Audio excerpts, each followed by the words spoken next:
And I think I understand what America wants to be and how we're falling short. 25 governors now in 25 states across the U.S. Say they don't want Syrian refugees in their state. However, they really don't have the ability to stop it.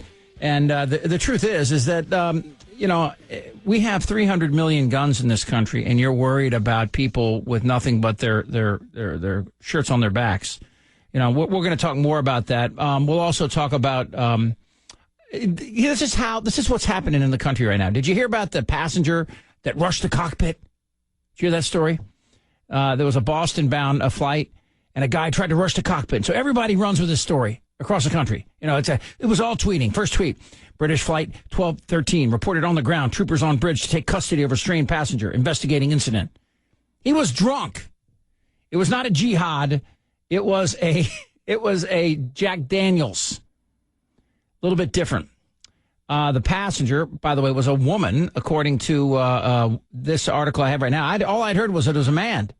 I heard it was a man in his 20s. And it was a woman? Anyway, the passenger's 30 years old. I saw all this stuff, and then I saw it was a drunk woman who rushed the door. Now, ever since 9/11, nobody's getting into that door without 50 passengers jumping up. This is the world we live in. Now, all right, so these Syrian refugees are going to come to the United States. And I'll talk in a few minutes about President Obama's comments about ISIS being contained and how they're out of line, the criticism. But here's a question for you. To what power does the president have to do this? And what can these governors, if anything, what can they do? And how is the vetting process? All the questions that people keep asking me time and time again. I thought I'd bring on a clinical professor from SMU School of Law. It's Eric Cedillo, an attorney. Eric, hi, thanks for being with us. And first of all, the vetting process of people like this coming into the country. Do you know anything about that? Yeah, to a certain extent, absolutely. Refugees, everyone is kind of classified. And a refugee coming into this country or being granted asylum is held to the highest scrutiny in terms of checks, as opposed to other types of individuals who are trying to come into the country. So it's a really high standard in terms of the vetting process. I was reading somewhere where only 2% of the people that are coming in fit the profile that everybody says is the terrorist profile, the 25 to 35-year-old single male, that thing. And I don't know how accurate that is. I've seen it all over the web. But, when they bring them in, do they go to families? Generally, what's the first step here when the refugees actually come into the United States? Actually, a refugee is defined by somebody who's outside the United States. What they do initially is they petition the United Nations, actually, to get the whole process started. They make application to the United Nations. At that point, it's after they're vetted to a certain extent, they're turned over to the Department of State, and they're the ones who do an additional vetting process. It's passed through Homeland Security, the FBI. It's just a number of layers of security. But in all honesty, the refugees themselves, the Refugee Act of 1980 kind of dictates or tells you what it is you're supposed to be doing, and taking into consideration, folks from a what potentially could be, a terroristic country, which, there's a lot of things going on, a lot of different issues, doesn't really take that into consideration.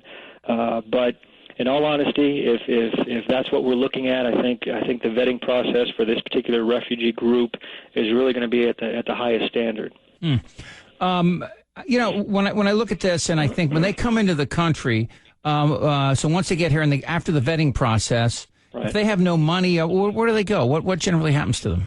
Right. Actually, that's kind of what falls into I think the big question that's being asked. The U.S. Department of Health and Human Services is responsible for the Office of Refugee Resettlement, or RR. And those are the folks who are responsible for bringing people into the country. And quite honestly, they're supposed to be dealing with the states, the governments, the departments of health of each state to kind of work that through the process. But the reality is, most of the time, these are nonprofit resettlement organizations, charitable groups that do this for, to make sure and ensure that these folks are provided, a safe place to live, housing, the opportunity for employment, things of that nature. But again, it's a situation that you're not really looking at when you're talking about refugees prior to this context. You're probably looking at folks who you don't take into consideration the possibility that anything could really go wrong with the refugees. So, it is a little bit different in all honesty, but they really need it. The Syrian folks need some help. Well, generally, I mean, I grew up in D.C., and after the Vietnam War, you saw a ton of Vietnamese come there. It was a capital, they knew it. And Arlington especially, which is right across the Potomac River from the district, has a ton of people there from Vietnam. So they acclimate. They go to neighborhoods where somebody, it's funny how somebody knows somebody, the 6 degrees of separation thing. And with some assistance, they usually settle, the Sunnis in Detroit, around the country. There's pockets of people like that. Is this kind of the assistance that we're going to count on the states for, the very states that say they're going to try to hold them up from coming here? Well, again, I don't think the states, first of all, the states in my opinion, have no legal authority to deny them access to the states.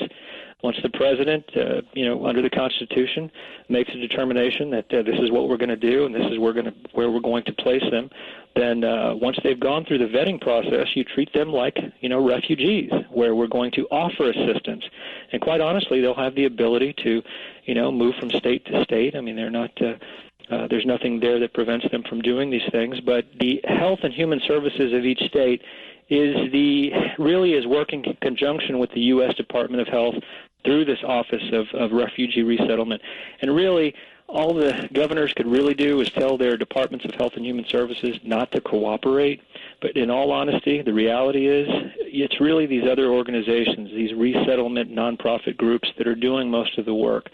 So really this is more political than anything else in terms of what the actual governors of these 27 states or so could do. I read a stat where 800,000 people have come into this country as refugees since 9/11, and we've had 3 arrested for incidents surrounding terror.